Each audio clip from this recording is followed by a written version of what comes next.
Good morning बच्चों।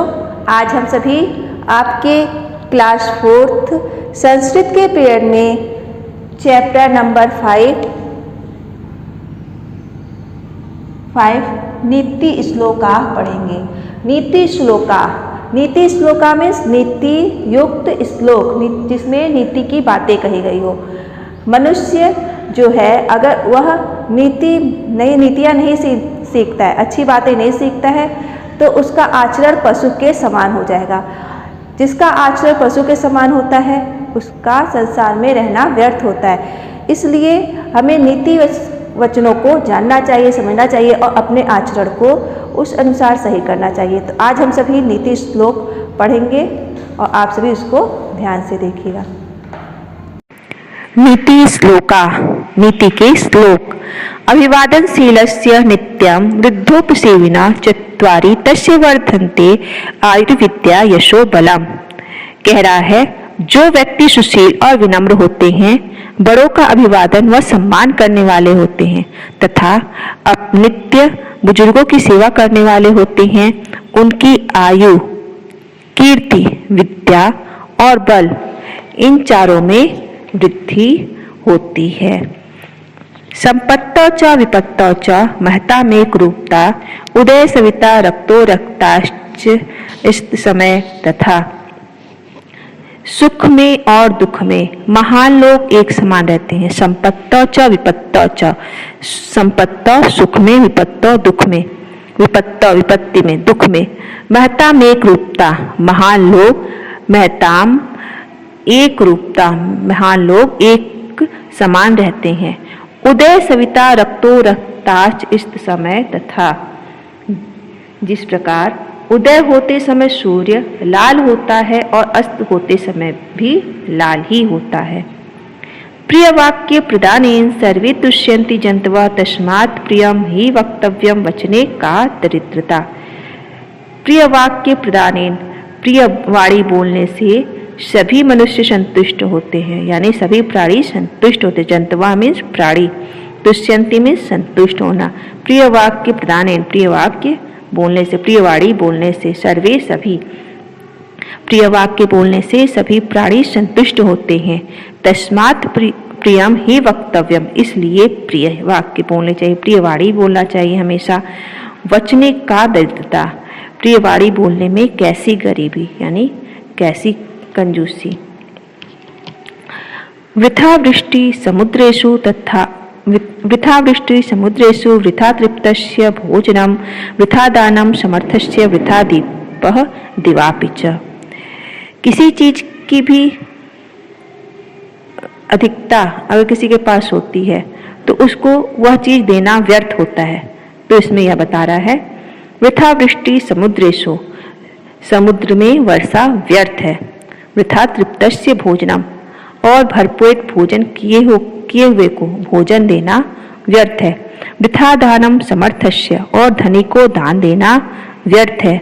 वृथा दीपः दिवापि च, और दिन में दीपक जलाना व्यर्थ है।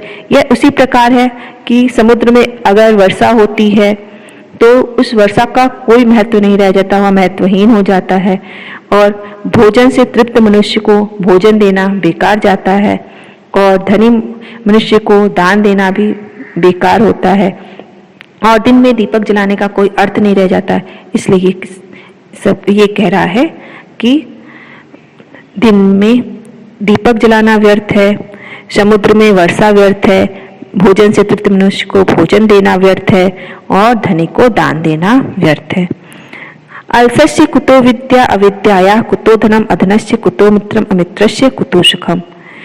कह रहा है, आलसी व्यक्तियों के पास विद्या कहाँ, विद्याहीन के पास धन कहाँ, धनहीन के पास मित्र कहाँ, मित्र के बिना सुख कहाँ। हमारा कोई भी कार्य शुरू होता है तो वह सबसे पहले किससे, ज्ञान से शुरू होता है। ज्ञान से ही हमें धन प्राप्त होता है, धन से ही मित्र की प्राप्ति होती है, और उससे ही हमें सुख की प्राप्ति होती है। तो इसमें यह कह रहा है, अल्पस्य कुतो विद्या, कुतो मीन्स कहाँ, अल्पस्य आलसी के पास, आलसी के पास विद्या कहाँ, विद्याहीन के पास धन कहाँ, धन हीन के पास मित्र कहाँ और मित्र के बिना सुख कहाँ। अब देखिए, सुखार्थी वा त्यजेत विद्याम विद्यार्थी वा त्यजेत सुखम। सुखार्थिना कुतो विद्या विद्यार्थिना कुतो सुखम। सुखार्थी वा त्यजेत विद्याम। सुख चाहने वाले को विद्या छोड़ देनी चाहिए। त्यजेत में छोड़ देनी चाहिए। सुखार्थी वा सुख चाहने वाले को, विद्यार्थी वा त्यजेत सुखम, विद्यार्थियों को सुख छोड़ देना चाहिए। सुखार्थिना कुतो विद्या, सुख चाहने वाले के पास विद्या कहाँ, विद्यार्थिना कुतो सुखम, और विद्यार्थी के पास सुख कहाँ। कह रहा है अगर आप सुख चाहते हैं तो आपको विद्या छोड़ देनी चाहिए, यानी ज्ञान की प्राप्ति नहीं करनी चाहिए, क्योंकि ज्ञान प्राप्त करने के लिए आपको मेहनत करना पड़ेगा। और कह रहा है विद्यार्थी वा त्यजेत सुखम, और विद्यार्थियों को सुख छोड़ देना चाहिए। यानी जो विद्यार्थी होते हैं उनका हर एक काम उनके मेहनत पे निर्भर करता है, इसलिए उनको सुख की कामना छोड़ देनी चाहिए। अगर वह सुख करेंगे, सुख चाहेंगे तो वह आलस करेंगे, और आलस से विद्या की प्राप्ति नहीं होगी। सुख, अब कह रहा है सुखार्थिनो कुतो विद्या, जो सुख चाहते हैं उनके पास विद्या नहीं होती है, क्योंकि वह आलस करते, और जो आलस करते हैं उनके पास विद्या नहीं होती। तो जो सुख चाहते हैं उनके पास विद्या कहा। विद्यार्थिनः कुतो सुखम, और जो विद्यार्थी होते हैं क्योंकि उनको परिश्रम करना पड़ता है, इसलिए उनके पास सुख का कोई काम नहीं रहता, इसलिए कह रहा है विद्यार्थियों के पास सुख कहाँ। फिर से देखिए इसको, सुखार्थी वा त्यजेत विद्याम विद्यार्थी वा त्यजेत सुखम। सुखार्थिना कुतो विद्या विद्यार्थिना कुतो सुखम। सुख चाहने वाले को विद्या छोड़ देनी चाहिए। विद्यार्थी वा त्यजेत सुखम, विद्यार्थियों को सुख छोड़ देना चाहिए। त्यजेत में छोड़ देनी चाहिए। सुखार्थिना कुतो विद्या, सुख चाहने वाले के पास विद्या कहाँ, विद्यार्थिना कुतो सुखम, और विद्यार्थियों के पास सुख कहाँ। धन्यवाद। इस प्रकार आपका यह अध्याय खत्म होता है। आप सभी इसको अच्छे से पढ़िएगा और इसके अभ्यास प्रश्नों को बुक में ही फिल करिएगा।